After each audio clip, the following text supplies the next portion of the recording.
Welcome to this episode of Cube Cruisin', a Magic the Gathering podcast where we design, discuss, play, and review a new cube each episode. I'm Eric, here with my co-host, Hayden. I'm back again. He's back. We're both back again. He let me in the building. Yeah, and we're glad to be here because I'm excited to talk about today's cube. It's something I've been thinking about for a while. It is the Triple Threat Cube. It is a 360 card cube with spells that are mana value 3 or less. And I find that it's a fitting choice for episode 3 with mana value 3 or less, you know. And yeah, I've been wanting to test this out. It's something I've been thinking about. I'm excited. I didn't clue in that it's episode 3, so it's the triple threat. I did it completely over my head. I'm glad that you told me. Yeah. Honestly, I wanted to do this idea, and I'm like, oh, this would actually make a good episode 3. It wasn't a exact plan, but it worked out, you know? You don't have this all plotted out in advance? Not quite. The quintuple threat cube isn't 5?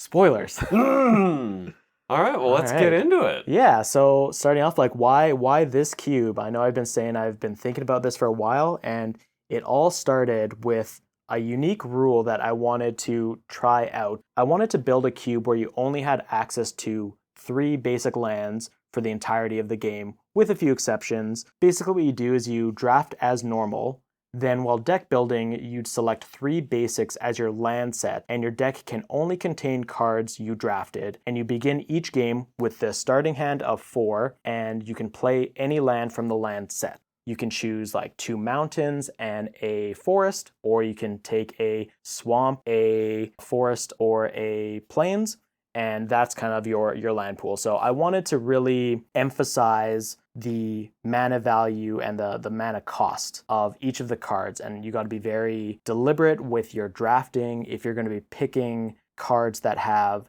say, 2 red pips or 2 blue pips, or something along those lines. A very different way of playing Magic. Yeah, it's definitely, like bending the rules. And that served as like the inspiration or the core idea that led to the triple threat cube. Yes, exactly. So having those 3 basic lands kind of made sense with mana values 1, 2, and 3, kind of lined up in a way. You're going to be curving out, you're going to be hitting your land drops, and because you're going to only have a limited amount of lands, you're going to be limited in like what you do, so you got to be very specific about how you're sequencing your turns because you're only going to have upwards of 3 mana throughout the game. You got to be disciplined. There were a few cards in there that would add mana here and there, but it was very select and disciplined with how many. Like there's like a Mind Stone, a Boreal Druid. Weren't really cards in there that would tap for colored mana. Any additional sources of mana primarily would be colorless.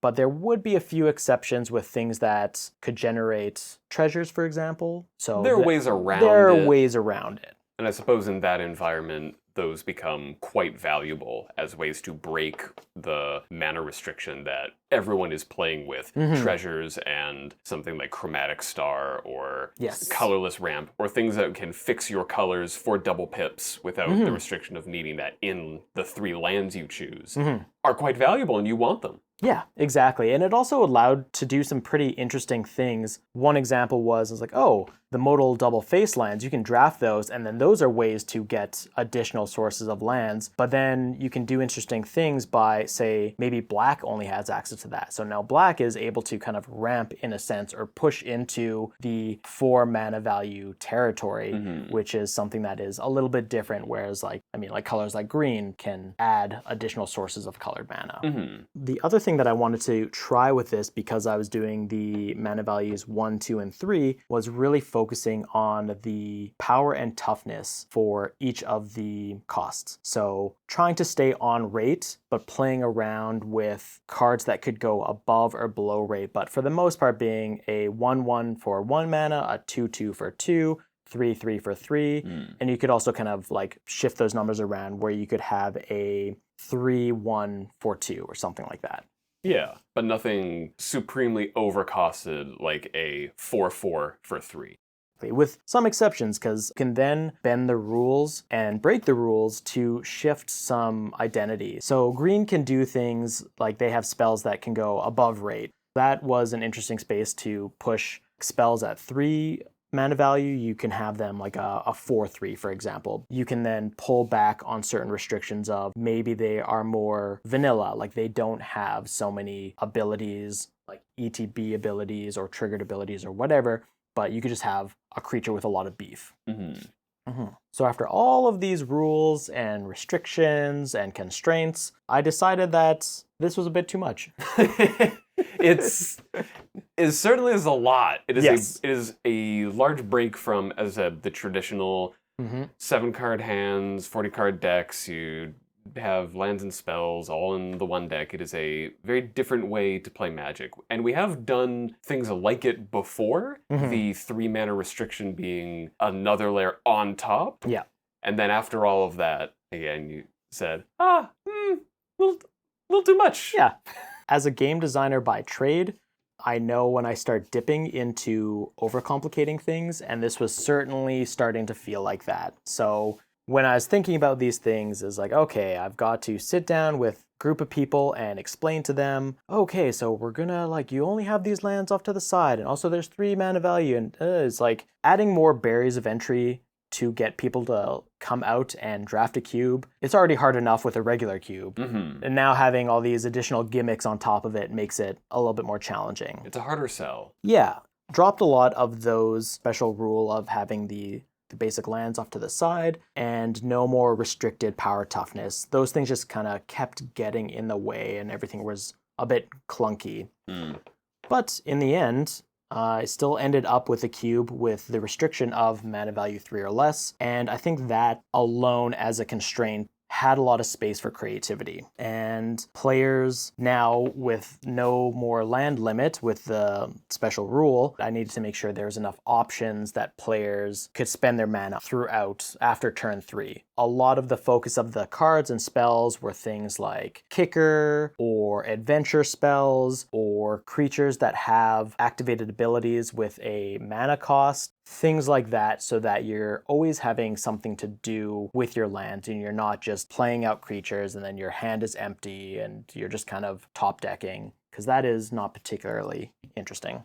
No, having additional costs for casting, like I said, kicker, thing, flashback, Yes, or flashback escape, was a big one. things to do from the yard, ways to pump, ways to dump your mana later in the game, sound necessary when you're capping out at 3 mana for your spells, and you're going to be double spelling pretty regularly once you get to turns 4 and 5 and beyond. Even if you're low to the ground pretty early, you're going to be casting multiple 1-drops in a turn. So having a diversity of ways to spend your mana other than just casting spells, having that depth is very important. And it sounds like from the beginning, like, yeah, I know. So that's why I did it.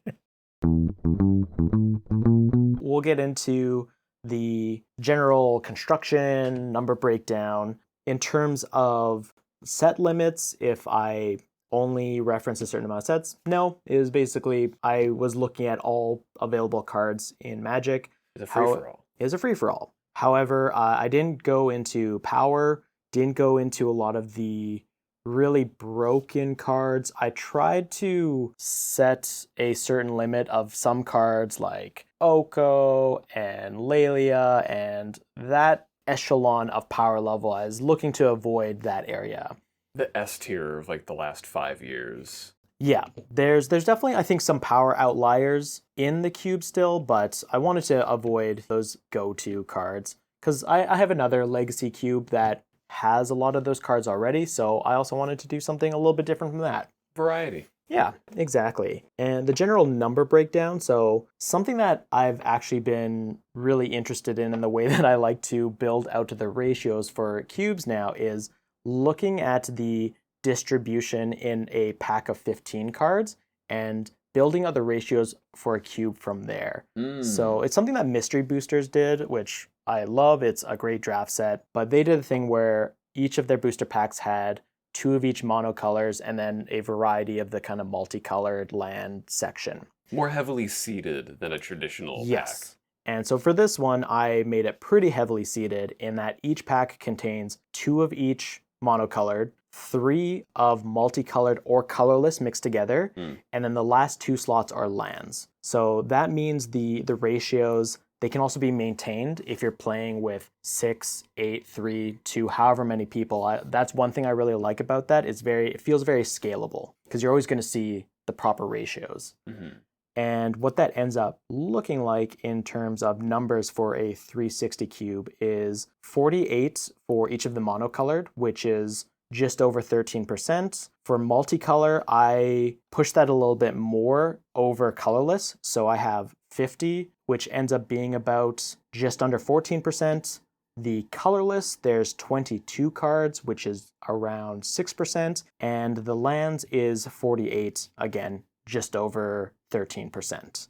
The one thing that I really like about this is it makes things really easy for assembling the cube and assembling the packs for drafting, because you're just shuffling all of the monocolor cards together, sorting them out, 2 in each pack, and then you shuffle up the multicolor and colorless cards, put 3 in each pack, shuffle the lands together, and put 2 in each pack. It makes assembling the cube very quick and easy, and I really enjoy that aspect of it. It's a valuable thing that often isn't considered on the side of design is how difficult is this going to make for me to put this together to prepare for the draft of other people. And that's nice that you considered it because your time is valuable. The other thing I like about this too is there's still room for flexibility. Like you can adjust the ratios of how many cards are in like the multicolored colorless section. You can feature a lot more artifacts or colorless cards and really ramp down the amount of multicolored cards.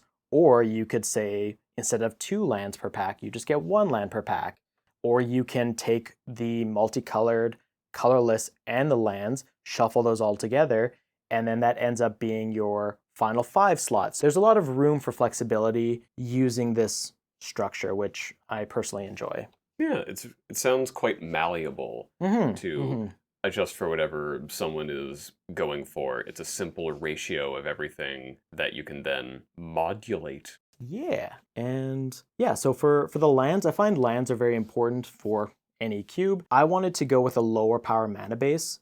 So I'm using a cycle of bounce lands, Ravnica gates, the thriving gates, a few colorless utility lands, and one thing that I am doing is breaking singleton with the thriving gates, and I'm also including 2 basilisk gates. So 2 of each of the thriving gates and 2 of each of the basilisk gates. So a basilisk gate is a land gate, and you can tap to add 1 colorless, or you can pay 2 colorless and tap. Target creature gets +X/+X until end of turn, where X is the number of gates you control. Activate only as a sorcery. So another way to pump later in the game, spend your mana, and push through damage. Break a board stall. Exactly. Places to dump your mana, ways to make your creatures that are going to have relatively low power and toughness become beefy and be able to just trundle on in. So I think that like the total number of gates in it, including the 2 basilisk lands, are 22 gates. So almost half of all of the lands are gates in the cube. That's a lot of gates. That's a lot of support. Yeah. I felt with the low mana value, I wanted there to be some tension around playing color fixing versus playing on curve. Kind of the main decision that I wanted to go with a lower power. I'm just a bit tired of fetches, duels, and shocks. I wanted to do something a little different from the traditional mana bases that I'm used to. Having a steak dinner is good, but sometimes you want a sandwich. Yeah, exactly. Sometimes you want a big slab of bologna. This guy gets it. This guy's sandwiches.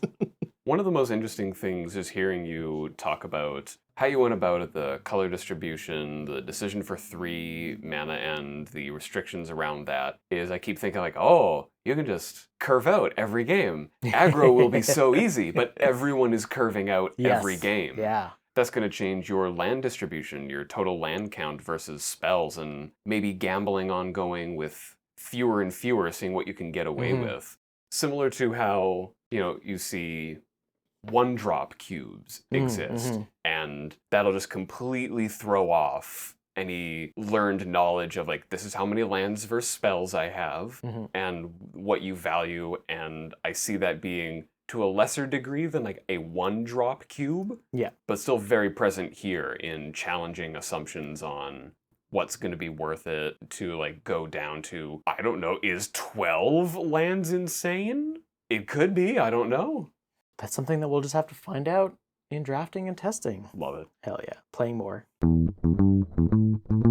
Next, looking at the multicolored section. Personally, I'm a fan of starting with multicolored cards before getting into monocolored card selection. To me, this is where some of the most exciting cards are, and I enjoy selecting them to represent the signposts and payoffs. It's something that Wizards of the Coast does when they design their limited sets, and I find it's a compelling thing because players are going to naturally end up in these two-color pairs or more. Having the multicolored cards represent a lot of that, I think, is a very compelling space of design for card selection for cubes. Yeah. Signposts in multicolor is common, but it's common and used a lot for a reason. It works. It is a cheap way to deliver a message to your players about what is happening without printing out, a draft guide or like these are the colors and these are what the archetypes are, which is still good to talk to people about. But a very specific, clear, like, oh, blue-white does this thing, so I'll pick that up now and look out for other things that could synergize with that or it's doing. It's clean. It is easy. I also think, too, with just our play group in general and the people that we play with, it's a lot more casual. So we're not playing the same cubes frequently, like once a week. We meet up pretty infrequently. That means, I think, when we bring a cube to the meetups, they need to be a little bit more first-time viewing friendly. And I think having those multicolor cards be the signposts for the archetypes is a good way to deliver that. We're not jamming with a bunch of moto grinders. And that's a valuable thing. And if your play group is different, adjust for that. Make your multicolor weird if everyone's really invested and you're playing multiple times a week. Yeah. But this fits what we're doing. If you're meeting up regularly, you then can design towards specific decks and not necessarily decks that are built based off of your multicolor card selections. But yeah, so I think that leads into the archetypes. So I'll give a quick overview of the archetypes and some of the cards that kind of stand out to represent them. The Azorius is doing a standard Azorius thing, a bit of flyers, bit of flicker, that kind of stuff. However, there's one card from the recent Ixalan set, Abuelo Ancestral Echo, which is a 1 white and a blue legendary creature spirit with flying ward 2/2, with the ability that is 1 a white and a blue. You can exile another target creature or artifact you control and return it to the battlefield under its owner's control at the beginning of the next end step. I like this card because it has evasion and it has a ability that you can pay multiple times, and it hits not only creatures but also artifacts, which is another archetype within this cube as well, is ETB 2-drop artifact type things and other artifacts that have ETB effects. So this synergizes with that, along with just the standard like flicker type stuff. Like Reflector Mage is in here, so you can be bouncing things and making your opponent sad. Yeah, being able to activate the ability multiple times, hit multiple things, which if the game has gone a little long, the board is probably gummed up and you have more mana, like activating this twice in a turn, getting the value there. Ward is also very good. Yes, it is. Ward 2 is reasonable. Ward 4 is a bit much. Kappa Cannoneer is amazing. I will not hear Kappa Cannoneer slander. It triggers when it enters the battlefield. It sees itself. It's so good. For the Dimir section, that one is, again, more of a control, artifact, spells. It kind of covers a wide range of things. So there's cards in here like Baleful Strix. So just a good 2-drop control card, Flying Death Touch, draws you more cards. Ashiok Nightmare Weaver, a recent one from the March of Machine set, Halo Forger. Halo Forger is a wild one. It is a great uncommon.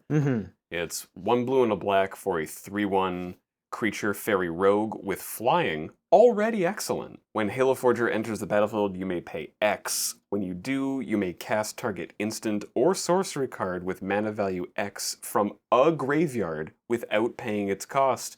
If that spell would be put into a graveyard, exile it instead. You doing things? I'm doing Yeah. things. Any graveyard is wild. Yeah. So just fun little uncommons like that to include. Rakdos is doing a bit of the aggro artifact thing. Cranial Ram from the new Modern Horizons 3 set is in here, which is a black and a red artifact equipment. It has living weapons, so when this equipment enters the battlefield, you create a 1/1 black Phyrexian Germ creature token and then attach it to it. The equipped creature gets +X+1, where X is the number of artifacts you control, and it has equip 2. So something where you just want to be generating a lot of artifacts. A lot of the creatures in both black and red are artifacts on their own, and so that just kind of helps synergize with them. I love Cranial Ram so much, and I'm so happy you put it in. It has the weird like xenomorph, like Zerg look to it. As we discovered in our previous episode, counting the number of artifacts can be very, very broken sometimes. But here it seems reasonable because it's not literally every card. Yeah, exactly. And you gotta commit to these color pairs if you want to get that type of payoff. Gruul is a bit more on the counter side of things. So Grumgully the Generous is a big one in here. It is a 1 red and a green legendary creature, Goblin Shaman. Each other non-human creature you control enters the battlefield with an additional 1/1 counter on it. And it's also a 3/3, so decent sized body. Gruul monsters.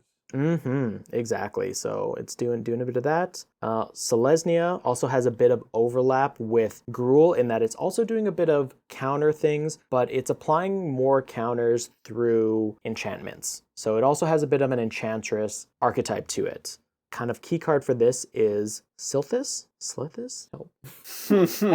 Sithis Harvester's Hand, a green and a white for a 1/2 legendary enchantment creature nymph with whenever you cast an enchantment spell, you gain 1 life and draw a card. This is busted in singleton formats that I have played it in and seen it been played in. I did not know that this was in here. It sure is. Goodness. Yeah, and other things like Captured by Lagax, that's another favorite of mine from Modern Horizons 2 that helps with supporting with the 1/1 counters. Next up for Orzhov, it's doing some sacrifice things, which also has a bit of overlap with Rakdos as well, because they are still doing some sacrifice sub-theme. And this one in Orzhov, there's cards like Hidden Stockpile, Priest of Fell Rites, Cruel Celebrant, a big one, which is a white-black creature vampire that when Cruel Celebrant or another creature or planeswalker you control dies, each opponent loses a life and you gain a life. And it's a 1/2. There's a few other cards in here. There's no Blood Artist. Wanted to try to keep it to creatures and artifacts that you control are dying, because there's another spicy 2-drop from Modern Horizons 3 that fits into this deck really nicely. Which is this? It is the Marionette Apprentice. Ooh! Yeah, that one. It's a 1 and a black creature human artificer with Fabricate 1. And whenever another creature or artifact you control is put into the graveyard from the battlefield, each opponent loses 1 life. And it's a 1/2.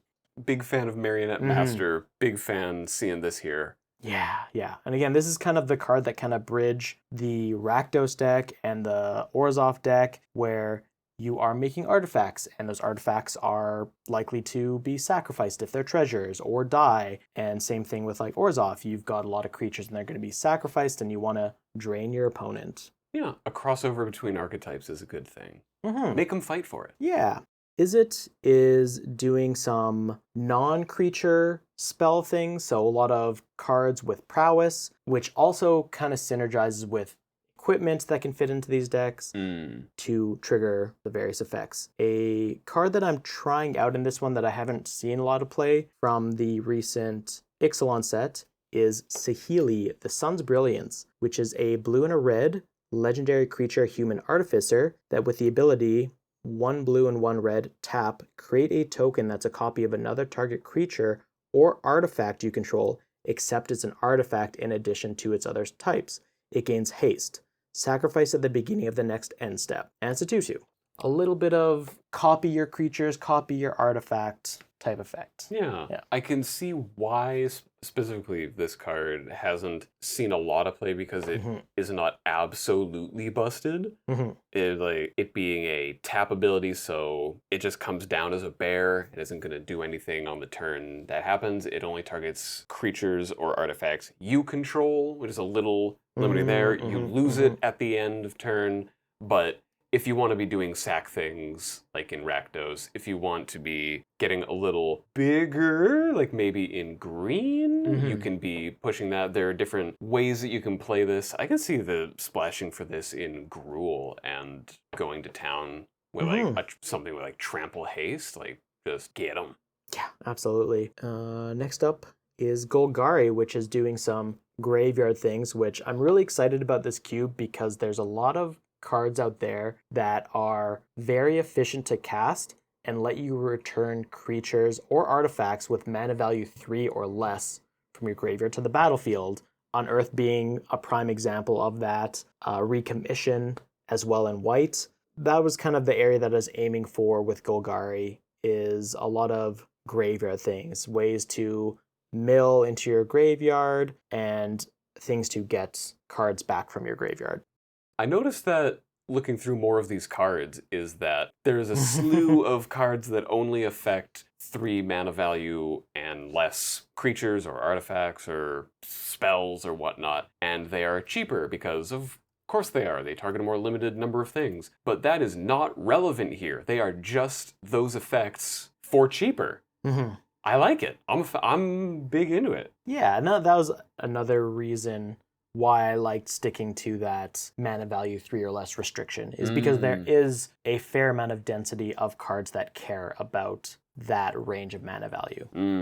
Boros is pretty straightforward. It's doing equipment stuff because equipment does a very good job of having cheap creatures, typically with powerful keyword abilities, and then suiting them up to make them stronger than what they are. There is one card in here that I was very excited about to include. Again, going back to that mana value restriction, it is Queen Kayla Bin Krug, which is a legendary creature human noble for 1 red and a white, 2/3. Has the ability, 4 colorless, tap, discard all the cards in your hand, then draw that many cards. You may choose an artifact or creature card with mana value 1 you discarded this way, then do the same for artifact or creature cards with mana value 2 and 3. Return those cards to the battlefield. Activate only as a sorcery. So what this means is you can pay for tap, discard a bunch of your mana value 1, 2, and 3, which you'll have a lot of in this cube, draw a bunch of cards, but then return the cards that you just discarded directly to the battlefield. So it's a card draw, recursion. It lets you draw a bunch of cards, but also play a bunch of cards as well. And I thought this was a very interesting include specifically for this cube. That's it, because it's not going to whiff on anything except lands. Like you're going to have at least some value off. Yeah. Yeah. So you can potentially pitch 3 cards, draw 3 cards, and then play the 3 cards that you just pitched. Magical Christmas land in a perfect world. I don't even know if that's very magical Christmas land in this cube. I feel like you're going to be hitting probably 2 cards. The chances are definitely higher that you hit at least 2 things. Last but not least is Simic. Simic is doing a lot of Simic things, just value Simic, but there's really fun value cards in this, like Coiling Oracle, River Hoopu. One new inclusion in this one that I really like, because I was like, oh, like what's a powerful 3-drop that isn't Oko or Uro, because there aren't that many interesting ones after that, is a recent one from the Murders at Karloff Manor Clue edition. It is Unruly Krasis, which is a 1 green and a blue creature shark octopus lizard, 4/4 with trample, and it also has the ability, whenever Unruly Krasis attacks, you may have the base power and toughness of another target creature you control become XX until end of turn, where X is Unruly Krasis's power. It also has 3 green and a blue, adapt 3. That's pretty sick. When the power and toughness of things are being limited to like roughly around their mana value or not straying too far from it, Yep. just being able to make your 2/1 actually a 4/4 Yeah. or more, like whether this is enchanted or equipped or you've put counters on it with adapt or otherwise, that seems really good. And yeah, it's one card that I've been very excited for the Simic colors, because I find the power band of what's at the top and what's kind of in the middle is pretty wide, and there's nothing that fills something that feels powerful but isn't absolutely broken.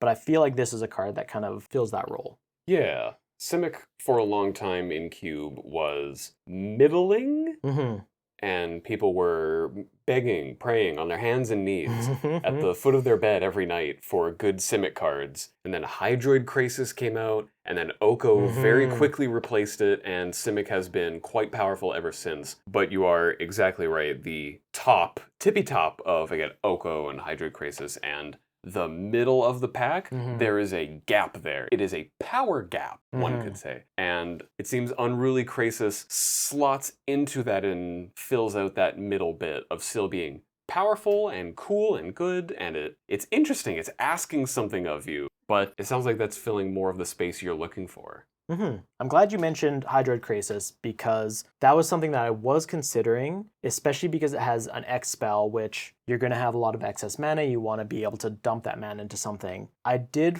feel that because they have X in them, I didn't include, I don't think, any spells with mana value just kind of like X in it. That makes sense. Yeah, even though like on paper it seems like it made sense. It is technically correct. Hydroid Krasis is technically mana value too. Yeah. But its purpose is to dump more into it. Same like any Hydra. They're technically, they can be 0 mana value. So totally they fit. But the spirit of it is you want to make this as big as possible, and you're going to be casting it ideally like on turn 5 for 5 mana. Yeah, and I think that goes into the kind of playing cards on rate, and oftentimes your opponents are going to have mana values that are just a lot less powerful, and having those X spells I think would push you over the top. So I chose not to include those. Whether or not that was like the right decision or if they would work perfectly fine, who knows? Maybe that's something worth testing in a different version of this. We'll see.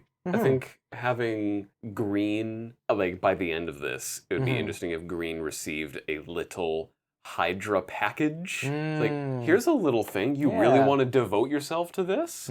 Okay. Have fun getting Doombladed after you put 6 mana in, but your game, not mine. Chump. Before I get on to how we're going to be actually drafting this cube, there is one card that I wanted to call out specifically, and that card is Lore Seeker, which is a conspiracy card, and it's a Draft Matters card. And it's the only Draft Matters card in this set. Lore Seeker is a 2 colorless artifact creature construct that has reveal Lore Seeker as you draft it. After you draft Lore Seeker, you may add a booster pack to the draft. And it's a 2/2, but that doesn't matter because I don't think anybody actually ever plays Lore Seeker. It is the 23rd card. It is a bear. It is totally fine. If you're doing artifact stuff, like, sure, but they had to make it not an offensive body. 100%. Because the ability is only relevant in the draft, but I love it.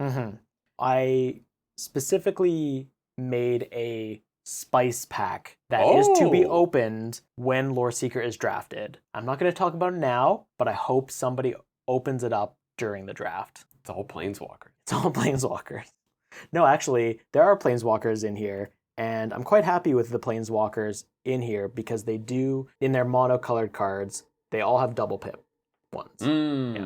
That's interesting. Yeah, they're asking a little more of you there. Yeah, and they are all, I imagine, pretty powerful in this context as well. I mean, I'm just looking and I see Chandra, Acolyte of Flame, and my favorite Planeswalker. And I love it. Next we'll talk about, how are we drafting this? And one thing from the previous 2 episodes, we focused a lot on the smaller cubes drafted for 2 people. And this one I specifically wanted to do a 360 cube and do a traditional draft. So 15 card packs, 3 packs each, which we've got 6 to 8 people lined up that have accepted. I mean, ideally it's 8 people and every card gets seen. That is the intention. We would like to have a full draft, but we'll see if we get there. I hope so. Me too. Yeah. Even just to see a greater variety of decks and testing more Yes. things, as opposed to a 2-person draft where Mm-hmm. you're naturally going to be limited in the number of decks you see unless you commit to, cool, did the game, draft immediately again, draft again, draft again. That being said, we still plan to do some 2-player drafts of it because we just want to get more reps on the cube itself, see more decks, but definitely starting with more people to draft in a traditional sense. And yeah, probably in the second half, we'll talk about what 2-player drafts we did. Yeah, sure. I imagine they won't be too dissimilar from No. what we've done before. We're not big Winston draft guys. Mm-hmm. Yeah. Yeah. And yeah, so what are we hoping to learn from this? For me, I'm hoping to learn a lot. As having a special constraint on it, I'm really curious what the land count for people's decks are going to be. Mm-hmm. Having them be 1, 2, and 3 mana value, I imagine players are going to be running definitely not 17 lands, but I wonder how low. Who's going to risk Who's it? going to get greedy? And who's going to get burned? Yeah. Who's going to fly too close to the sun first? We'll have to find out, but 'Cause yeah, I'm really curious. I can see a situation where someone just gets lucky and they're on 10 lands in a 40-card Oh my deck. gosh. And you know what? They drew 3 lands in their first 4 turns, and they're never going to need more, and it's all gas. Yeah, that's true. I'm curious how that will play out. Well, that's what we're hoping to learn. How greedy's too greedy for the mana bases. Another thing that'll be interesting to see is how the different archetypes interact with each other. Are they unique enough that they stand on their own, or will some, like Gruul and Selesnya, they're both doing counters things, will they naturally blend together and be like ideally drafted together, or can they stand and be like, no, Selesnya really is totally fine. It does not need the Territorial Kavu. It doesn't need Grumgully. It doesn't need Chandra or whatever else you're throwing in there. Yeah, and I'm also curious what axes the decks are going to be playing along. Are they just going to be curve out tempo? Are they going to be value? Definitely I don't typically design for combo, so I don't think combo's going to be much of a thing. I think players for the most part are just going to be slamming in with their creatures, interacting, The good stuff. the fair magic stuff. You didn't slip a couple storm cards in here just to see? No, I think I was mentioning this cube to somebody before, and there's like, you put in a storm, right? I'm like, God, no. But it's so easy. You're getting like 5 spells a turn, no problem. And then you draw a card, like you just cantrip, you're and taking a lot of game action. and then you cut your lands out, so you just keep cantripping, and it's all gas. And then just get them. Yeah, that's something too. Like, I think I like cubes where both players are having fun. Because there are certainly a lot of archetypes and cards and decks where there's a lot of feel bads, and I tried to keep the feel bads to a minimum. There are still counterspells in this. Yeah. Actual factual counterspell is not in the cube though. That's fair. It's a powerful spell. Yeah. What Lightning bolt is not in here. Okay. Yeah. What counter spells aren't here? Like an example of, is Mana Leak in here? Yes. Mana Leak is in here. Because it has the number 3 on it? Yeah. Yeah. Mana Leak's in here. Lose Focus is in here. Mana Tithe is in here. Spell Pierce. Yeah. Spell Pierce. Spell Snare is in here, which is 1 blue instant, counter target spell with converted mana cost 2. Oh. Which most of the cube, I did the numbers, most of the cube is mana value 2. Okay. You aren't throwing in a mental misstep here? I definitely thought about it, I just don't own a copy. Okay. Yeah. And I think with all of that, we'll proceed on to the draft, play a few games, play a few matches, get a feel for the cube, and then come back in the second half with all the information around that. Yeah. We will bring you our report from the front lines.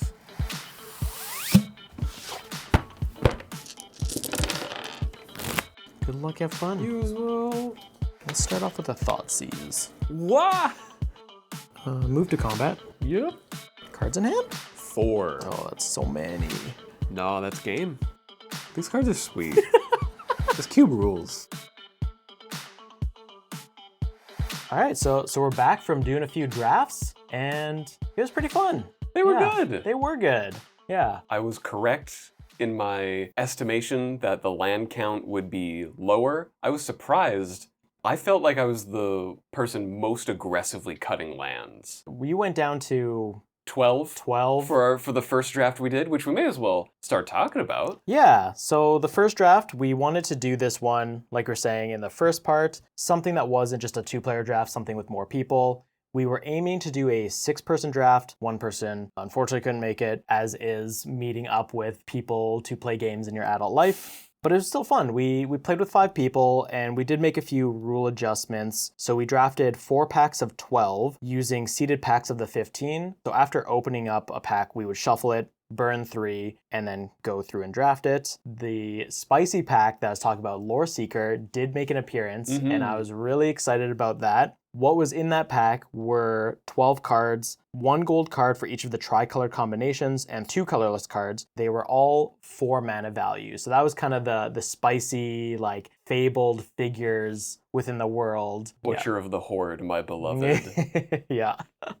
There was a ton of good stuff in there. I, personally, in that draft, I was going Boros aggro. I saw Bomat Courier, and I knew what path lay ahead of me, and I didn't fight it. And red was open, so I was rewarded. Nothing in the Lore Seeker pack when it came around to me. I think there were 3 cards that had Boros colors for each of them, and none of them were what I was doing. I didn't want to risk splashing anything for like blue for a Spells Matter or black for a Butcher.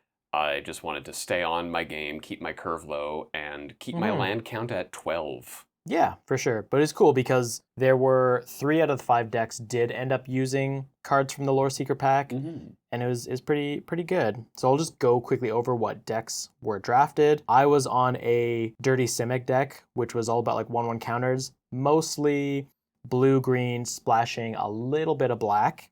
And as you were saying, you were on the Boros. Boros aggro, my home. It felt extremely good, as always. I had to get over the assumptions one usually makes about aggro, where it's like, yeah, I'm playing 1, 2, and 3 drops. My curve is so low. Everybody's curve is low. Doing that. Everyone's getting out their hard evidence, their little 04s for 2, and stopping you from having fun. There was a equipment package that was in, and I felt I saw a lot of A and not a lot of B.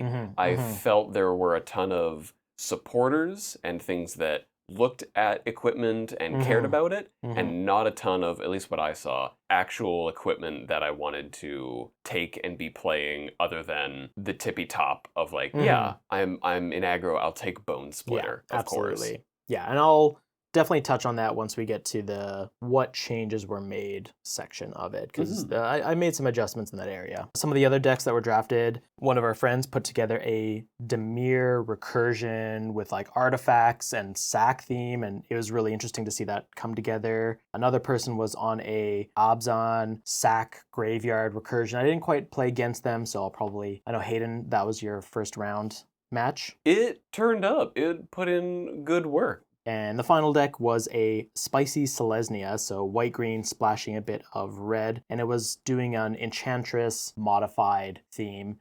Yeah, Enchantress, it can really pop off. As it is wont to do, if you can get your Boggle or your one thing with evasion and you just suit it up. You had Dog Umbra going in there, plenty of equipment, whatever enchantments you want to get, and then of course cards that care about enchantments, like when you cast one, draw a card, whatnot. It gets really, really good. It snowballs fast. And we didn't do, because there's 5 of us, we didn't do a typical round robin type play. We just kind of played each other. So we were loosey-goosey. I think mostly everybody had a win, had a loss. I don't know, did you go undefeated? I went 2-0. 2-0? Overall. Nice. And then my games, I feel, were...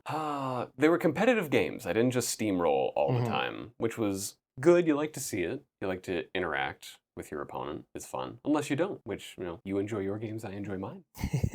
The Abzan Sack Graveyard deck that I ended up against, I was going a bit wider than they were, and because they were sacking things for value earlier to try and prevent life loss quickly, it didn't pop off as much as if they had in the mid game, a bunch of tokens and then were draining me for each one, or they were able to draw cards off of sacking. It was just, okay, I'll do a little bit here to stop 5 damage this turn, because then I'm down to single digits and it's turn 3, which you don't want to be against aggro.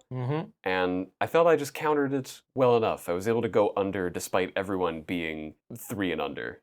But yeah, well, as you're playing, were there any standouts that showed up for you specifically for the cube that with the 3 mana value restriction, something that felt particular like, oh, this was able to do something? Nothing felt extremely overpowered. The only things that really I felt made the difference on my end were exile effects. So I had Winds of Abandon and Ossification, which 2 mana exile your nerd is great. I just really liked that. Like, it was great value for what I was trying to do. I never felt that they whiffed because everything was low cost. Like, I'm not spending this on a big thing. Everything mattered at 1, 2, and 3, which was nice to feel that there were no real duds. I think that time I just had a deck that performed well together. If I were to name a standout, it would be a standout from the Artifact Cube as well, Kemba Ka Enduring. The incidental pumping of equipped creatures, where, again, I wasn't playing the equipment package, really. I had Rabbit Battery, Mandibular Kite, a couple things, but nothing wild. It was able to just pump a little extra. I never got to create a cat, but I never needed to. There were other things I was doing with what little mana I had. I think that was a card that kept coming up and kept feeling good, but nothing I played was a huge blowout, wow, this is the standout card. Yeah, nice. Both myself and my opponent, I was playing against the Enchantress player in the first match, and we were both doing a bit of counter type things, and we were just kind of building up our creatures and slowly throwing these like haymakers at each other. But one card that was a real standout for me was Lonus Cryptozoologist, which is a green and a blue legendary creature, Snake Elf Scout, 1/2, with whenever another non-token creature enters the battlefield under your control, investigate. You can also tap to sacrifice X clues. Target opponent reveals the top X cards of their library, and you can put a non-land permanent card with mana value X or less from among them onto the battlefield under your control, and then the player puts the rest on the bottom in a random order. I wasn't needing to sacrifice a lot of clues in order to hit a lot of creatures off of my opponent's deck. Right. And that felt really nice, and it particularly did some crazy things because my opponent was also running Corsair of Krufix, so I could then see the top of his library and see a 2-drop and be like, oh, you really like that? Nope, I'm just going to sacrifice 2 clues, get that, and then also because it's a non-token creature, it comes in and I just get a clue right away. Oh, my question was, did you find that you had ample amounts of clues, like you didn't need any additional cards to really pump up how many clues you're making? Did it supply itself? It definitely did supply itself, but I also had Tireless Tracker, which showed up, and the combo of those 2 cards together, where I'm sacrificing them, getting creatures off of my opponent's deck, growing the Tireless Tracker because it just cares about sacrifice clues to get the counters, and just, it was doing some pretty gross stuff. I think that was a pretty clean 2-0 match. Synergy. Yeah. That's disgusting. I'm glad I didn't play against that. Yeah. Then I also played against the Dimir recursion deck, and things didn't quite come together. I think he beat me clean 2-0 as well. Oh, wow. But they're pretty good matches. So it was a nice little, I think the 3 of us with the Enchantress deck, the Dimir deck, and my deck, we each won 1 and lost 1 to each other. Baleful Strix is a heck of a card. Yeah, it was a really fun draft, and after all of that, I did get a sense of which changes I would like to make. The main ones that stood out to me was there wasn't enough interaction or removal. I think your deck was the only deck where you felt happy with the amount of removal that you had. Yeah, I was playing a ton of spells, lots of things that would let me interact with my opponent. Not the most, like I would have preferred more, but I was in red-white aggro, of course I would want more. But I felt there was a decent amount for the environment. However, as you were saying, my games in that first round absolutely came to a slog, so maybe more interaction would have been nice on both ends. Yeah, I found specifically in black, a lot of the removal was very efficient, but very conditional. So things like Deadweight and Disfigure. So I added in Bone Shredder, Feed the Swarm, Fatal Push. Things that could just clear those big creatures, not caring about the low mana value, especially in black. I find black, if you're casting a 3 mana spell, especially in this cube, you want to just be removing things. Yeah. Feed the Swarm, I am a big fan of. I'm high on it. And I liked seeing it in our other games. Yeah. To your point earlier, with the equipment density, after we had done this draft, I went through the cards that were burned and the cards that we didn't draft. And looking through them and talking to you after the draft, I think they weren't enough of them and also interesting enough to pull you into just doing like a full-on equipment package. I didn't want to commit. So white, I found, had a very good density of colored equipment that also came with bodies. So things like Barb Spike or Ancestral Blade, Mandibular Kite. Yeah, so it had a few of those, whereas red was lacking a little bit. So I introduced a little bit more. So I added in Lizard Blades, Barbed Batter Fist, and Mirren Bane Splitter as just kind of efficient equipment that could help you just push damage through. The current trend of colored equipment that creates a body when it enters or auto attaches. So good. It feels so good. Lastly, there was a bit of a slight nerf for Enchantress. There are a few cards in there that I felt were kind of pushing beyond the power band that I was thinking about. One of them being Springheart Nantuko, which is 1 in a green enchantment creature, insect monk with bestow 1 in a green. Enchanted creature gets +1/+1. But it also has landfall. Whenever a land enters the battlefield under your control, you can pay 1 in a green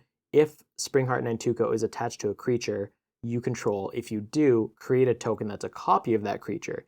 If you don't create a token this way, create a 1/1 green insect creature token. It's a 1/1. So it's just a creature that can just very efficiently make token copies of creatures you control.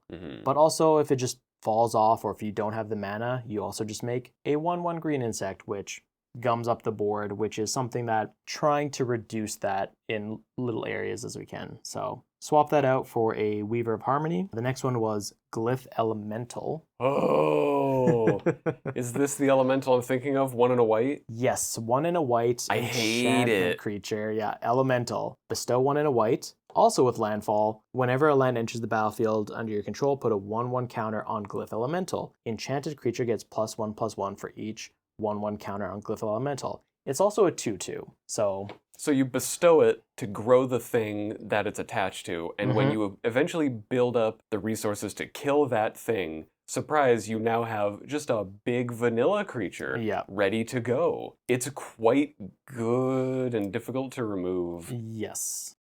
Lastly is Setessan Champion, which I do feel is a bit too much for it. I find all the times that I've faced off of against it in this cube and in previous iterations, because these are typically lower powered formats, I find that card just utterly dominates things in not a very fun way. It just does so much. It grows and draws you cards. It has to be removed right away.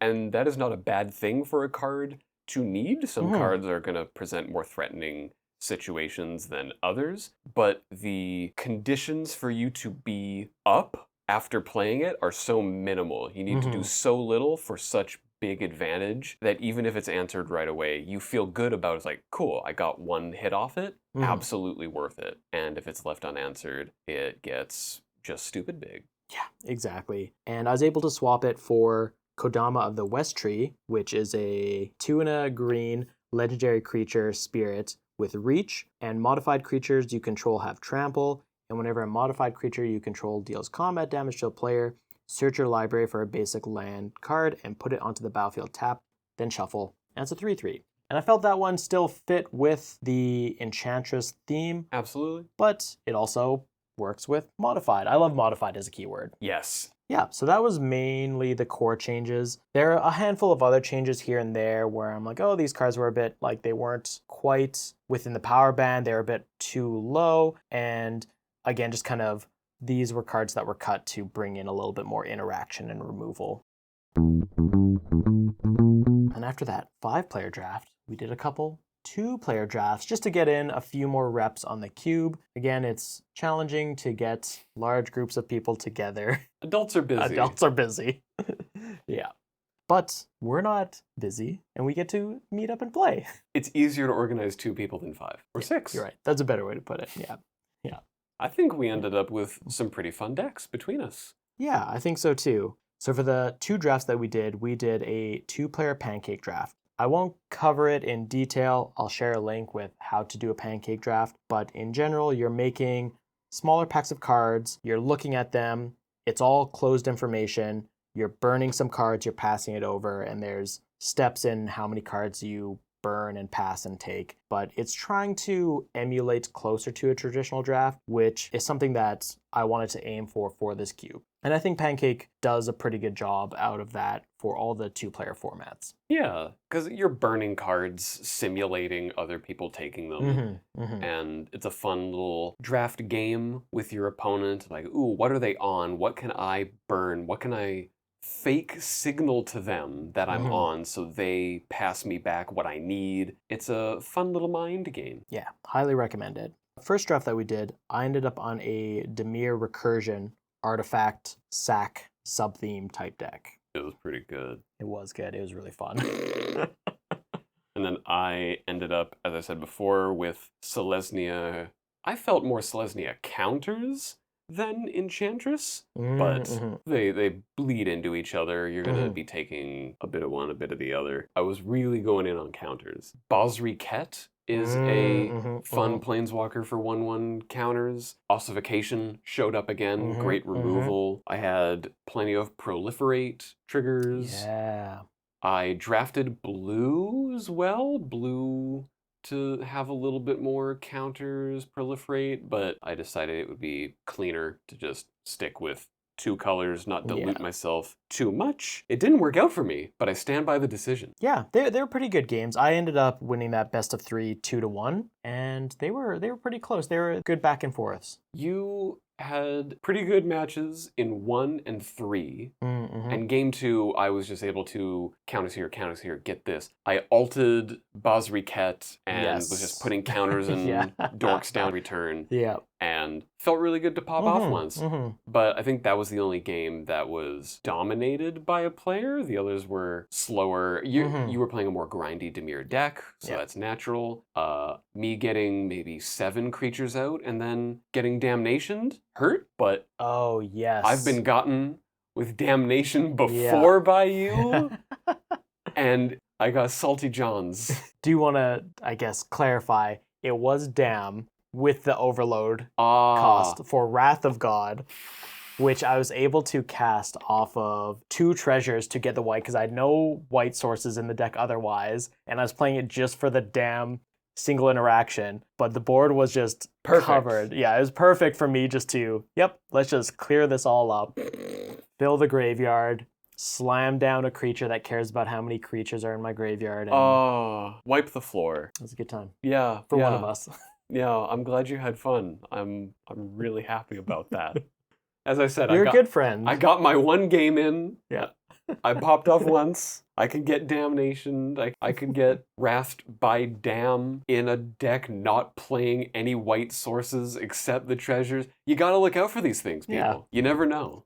A wrath could come from anywhere. Yeah, and in the second draft, we did another pancake draft, and this time I ended up on the Boros equipment deck. Yeah, and I think it came together. Some of the new cards that I added in, I was able to put into my deck, and they really paid off, like Barbed Batterfist and Lizard Blades. Yeah, and what about you? You were on a spicy deck as well. I was on Dimir but worse, is what I would call the deck. I did not have the plays that you necessarily had. I didn't have the fun loops to be bringing things back so much, recurring. Instead, all it did was grind out, and I decked myself the final game because I couldn't push through damage, enough of it. I needed to hold back blockers because your wide aggro-ness was getting me. And you know what? Sometimes you live the dream too hard. Sometimes I had Reality Chip. That felt good, both blocking early and eventually being able to reconfigure and play lands and spells off the top. Yeah, I think you probably played, like 8 to 10 cards off of the top of your library. Yeah. I mean, it makes sense that you decked yourself It felt when really you do good. something like that. Yes. Which was great to see that come together. And then I have Ponder Preordain. I have things that are surveilling and like, get out of here, get out of here.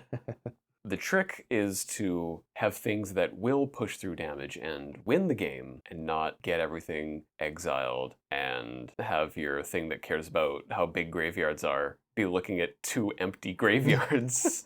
Yes, I drafted a key relic of Progenitus, sideboarded that in for game 2 and 3, really showed up for me in game 3. Oh yeah. Just to regularly just get you off of your graveyard stuff. I still got an unlicensed hearse up to 10. Yes. But it would have been much, much bigger had it not been for that. You gosh darn relic of Progenitus, I'll get you. But yeah, it was very nice to get you off of that. But I do think, like you're saying earlier, you didn't have some of the key pieces or some of the pieces that I think would really help a bit more with the recursion, like not getting a unearth, not getting a reanimate, recommission, and or you were drafting Esper. I was drafting Esper. The fixing makes it a challenge for me at least, and other people will be greedier. I'm more conservative in what colors I play in a cube. I usually max out at 3 because 4 colors in a cube? What are you have what?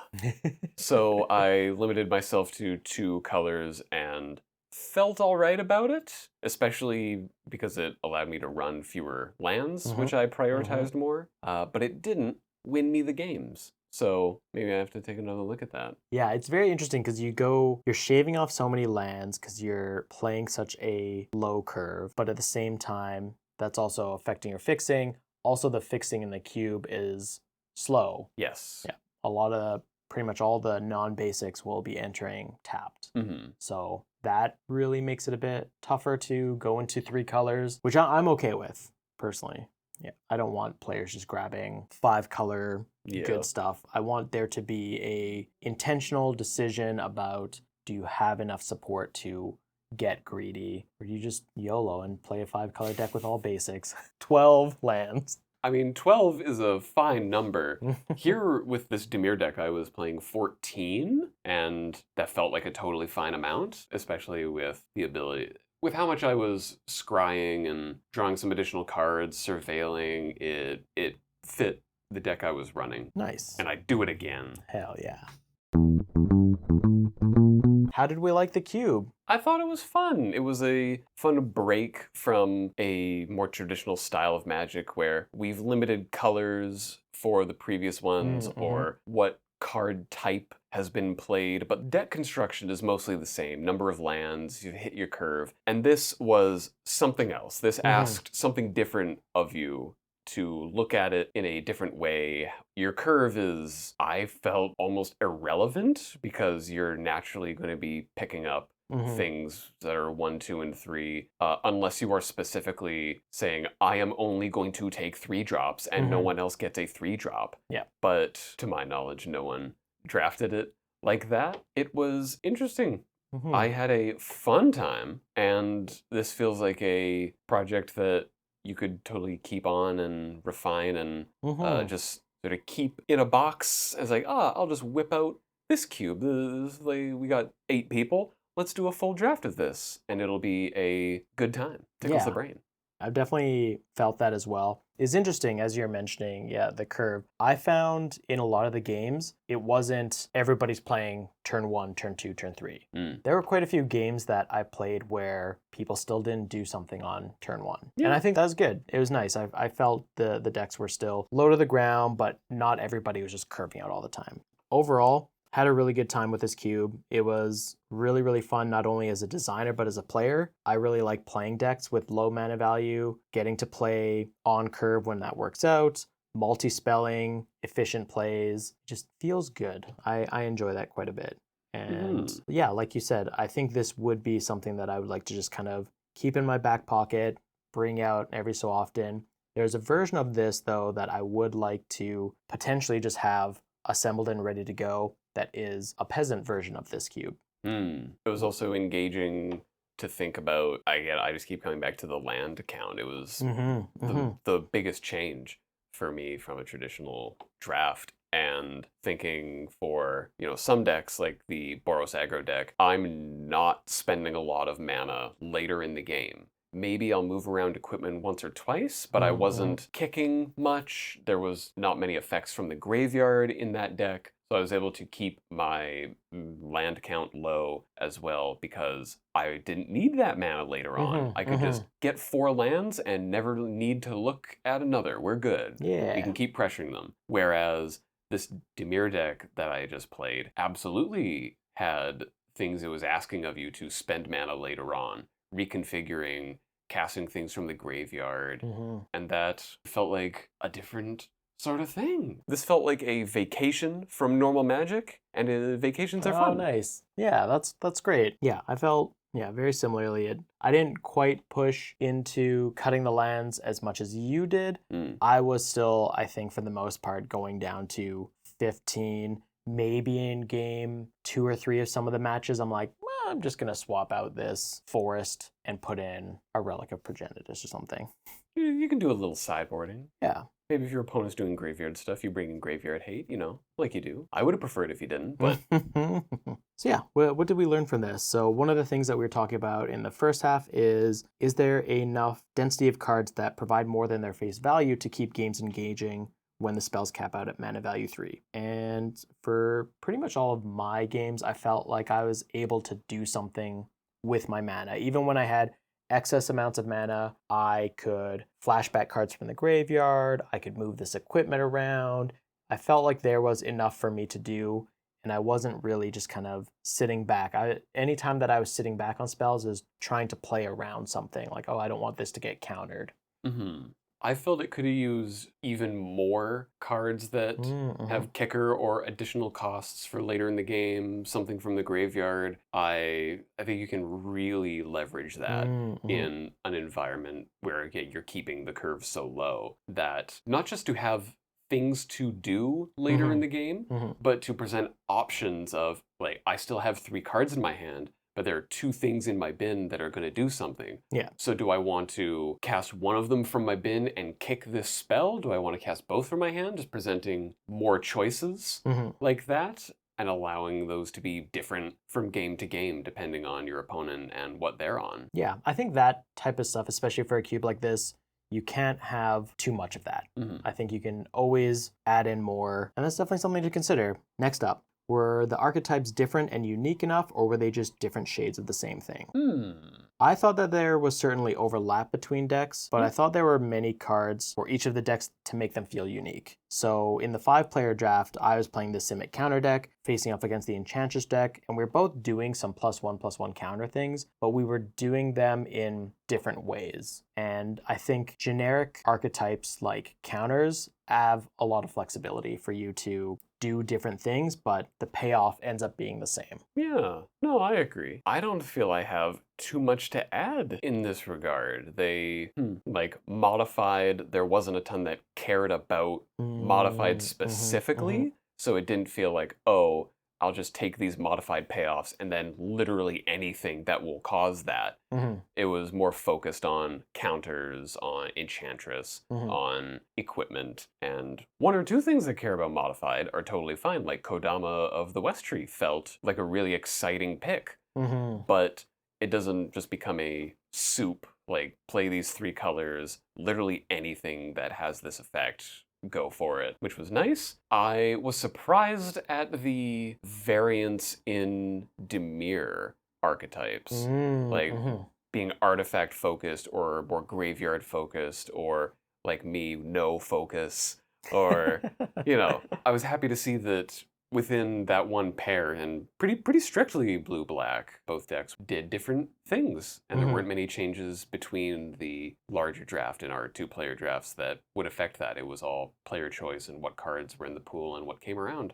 I guess one last point. How does an extremely low to the ground cube function with lower powered land options? I think it functions about the same as any other cube with lower power lands. Mm-hmm. You're going to be more conservative with being 3 colors or 4, or I don't think 5 is. I mean, it's certainly possible, but why would you do that Yeah. when you're playing guild gates, when Mm-hmm. all of the lands are coming in tapped if they're duels? Mm-hmm. Mm-hmm. So I don't feel the mana value restriction limits play and color options too much. There's a lot of single pip 3 drops that, you can splash if you had fetches or easier dual mana. The things coming in tapped is going to limit you regardless of the mana value, I feel. Yeah, I think all the decks appear to function. One thing that I didn't quite get a sense of was the basilisk gates and the tap gates, and nobody really latched onto that. I don't know if that's something because it didn't come up in our 5-player draft, and in our 2-player drafts, maybe we just didn't see the density. I know I didn't feel like I didn't see the density of gates to really build around that. So through our testing, it felt like it didn't quite come together, but it is possible that might just be a matter of what cards are being seen. Yeah. That being said, I would be okay with just replacing it with other lands that could do other things. Like, it wasn't a standout, really cool thing like, oh, I got basilisk gates and I got all these gates and now I'm doing some gate stuff. They were just kind of there for fixing. Around. Yeah. Yeah. In our first 2-player draft, I opened a pack with both copies of Basilisk Gate pretty early. Like, that was the time to take them if I wanted. I was like, nah, I don't want to do this. Nah. So I am not a fan of lands decks myself. I don't play them very often. I don't find them to scratch that part of my brain. So that's not to say that the Gates archetype should leave immediately. But if no one is drafting it, then it's a couple cards that could be others and a bit of fixing that I like. Being able to select the other color does allow you for a 3-color thing. If you're, say, just down on white mana and you're like, cool, this will just let me get it. I don't need to wait for the specific guild gate. But yeah, like the thriving gates? Yes. Yeah.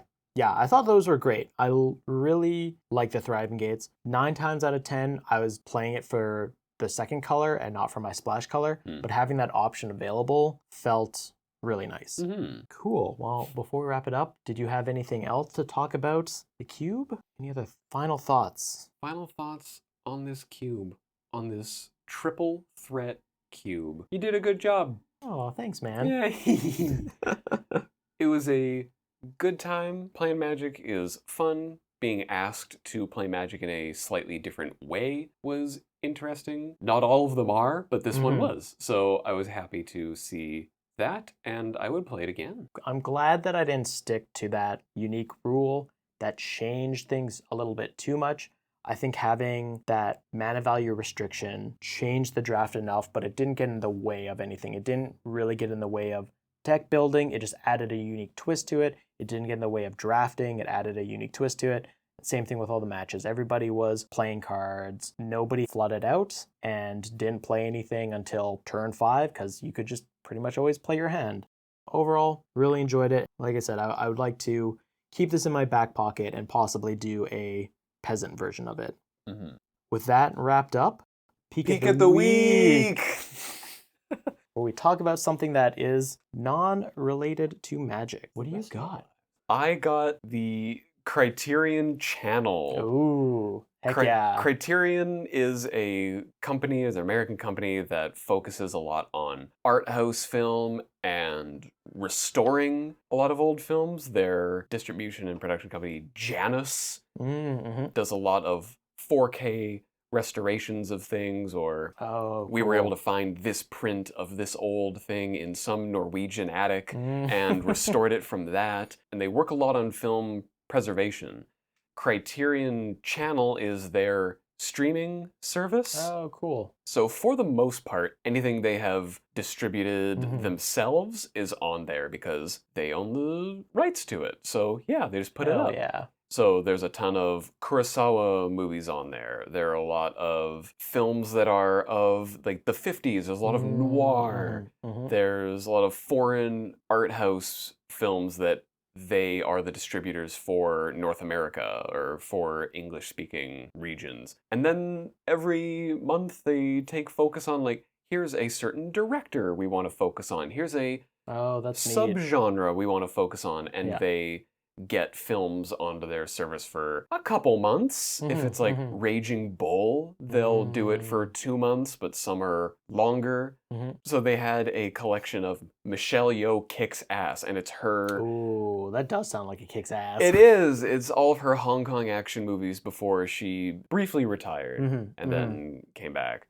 Or they'll have a focus on like, yo, 50s British noir. What was up with it? And they'll have that whole collection. Cool. And there's so much good stuff. I'm a film guy, went to film school, watch a lot of movies.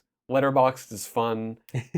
And Criterion lets me access a lot of things that I would either have to hunt for on like the Internet Archive, might have these things in 480, or they'll be around in lower quality. They do 1080 or 4K full restorations of these.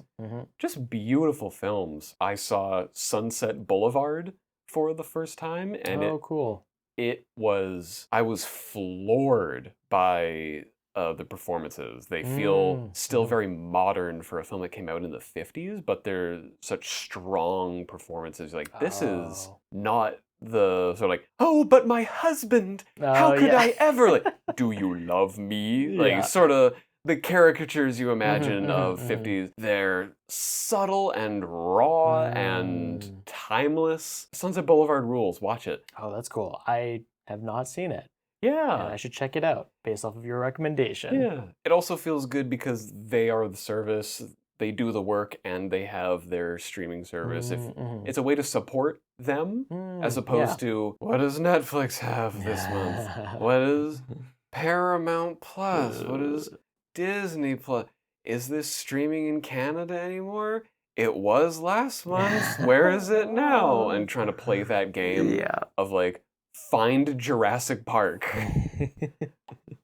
Yeah, I like Criterion Channel. My wife and I subscribe to it every couple of months. We're like, ooh, that's a strong collection. Let's do that. Oh, that's really cool. Just swapping through them and just checking out what's current. Yeah, and then binging, like, okay, we only have 4 days left on this. What can we watch? What do we want to see?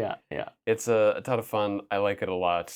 Check it out if you are into film. Hell yeah, that sounds awesome. So for my peak of the week, it is another video game. And the game that my wife and I have been playing a lot of is V Rising, which is a vampire survival action RPG, which fulfills the fantasy of rising up to become a vampire lord within a very active world populated with warring factions, unique regions, interesting enemies. Really, really great time. It's a game that can be played on PvP or PvE servers. We primarily just play on PvE because we like to take things easy. We like to enjoy. We don't want to engage. We want to, Who wants to play MMOs? Yeah.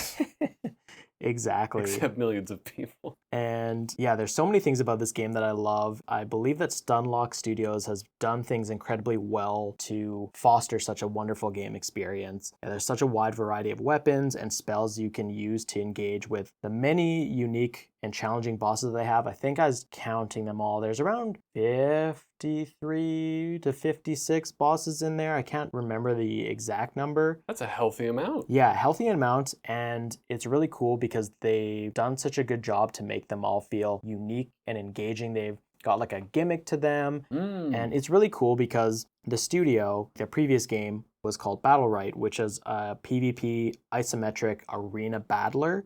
So they really know how to craft interesting and engaging isometric combat. And it really shows that they took those learnings and applied it into a game like V Rising. Feels really good. That's sick. Yeah, I think they did a really good job of also just adapting and capturing the themes of being a vampire. How so? What do you mean? And there are like mechanics and systems. There's the creatures, humans, monsters that populate the world. They all have a blood type and a blood quality.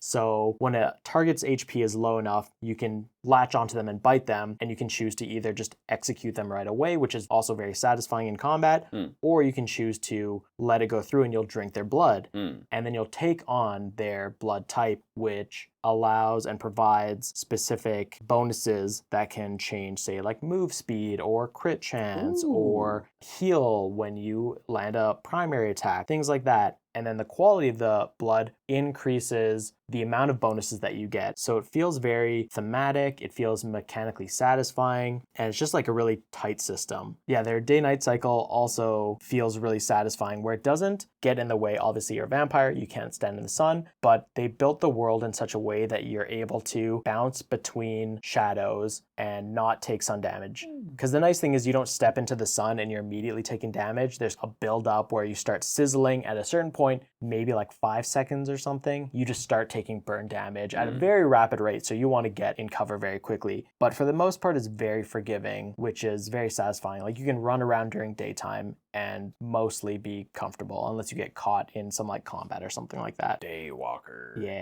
Yeah, they did such a good job. It's also nice, the whole level is very large, but it's all handcrafted. So it's not procedurally generated, it's procedurally populated. So all of like the enemies and where they spawn and their routes and things like that, those might be hand placed, I'm not too sure, but everything feels very organic and lived in and handcrafted, but in a nice way where you can learn the map, find the shortcuts, and just navigate around. And all the biomes feel very unique. Just a wonderful game. Made with love, sounds like. Yeah, made with love. The other thing that I really like about it is that it's a survival game. You're still gathering resources, you're venturing out and fighting enemies. But games like that I find do such a nice pace of allowing you to stay back and chill and, oh, I just want to work on my castle. I just want to work on my base. Or, hey, like I'm feeling like adventurous. I want to get out. I want to hunt some V-Bloods. I want to try and seek out this new progression. It allows you to pick and choose how you want to play and how you're feeling at the time. It's very nice in that regard. Highly recommend the game. They're on their 1.0 out. They did a really good job with it. Excellent. You've been mentioning it for, I feel like, a couple months. Whenever I say, like, what are you two doing as V Rising? It's really good. Yeah, played that, and we also played quite a bit of it in the early access as well, which was a great time. Give lots of feedback to them? Or just let it come and change as they did? Like, oh, that's a good change. Yeah, there wasn't anything that really stood out to me that I was like, oh, I really need to like message some like feedback on it. They do such a good job with their quality of life. It's the best managing chests and items in a survival crafting game that I've ever played. They just have hotkeys to move things around so seamlessly. Oh, such a satisfying game. Hell yeah. That's excellent. Yeah. Sounds like a fun time. Hell yeah. That is V Rising on just Steam? Steam, PS5 now. Oh. Well, thank you for listening to this episode of Cube Cruisin'. Our cover art is by Brittany Thompson, and all the music credits can be found in the show notes. I've been Eric, joined by my good friend and co-host, Hayden. And next episode, it's me back in the saddle with a shard cube focused on 3 colors inspired by Alara, my favorite plane. Let's go. Heck yeah, I'm very excited to try this out. I know you've been talking about it before, and I never really got to experience Alara, so I'm very excited to see and play your take on it. Yeah, we'll save the rest for later. Ho, ho, ho. Bye-bye. Bye.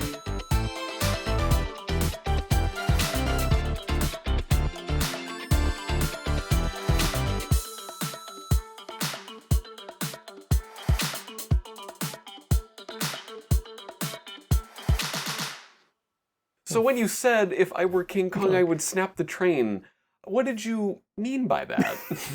Elaborate. So I brought a model. Yeah. So this is me. This is the train, and I'm ringing it like a cloth.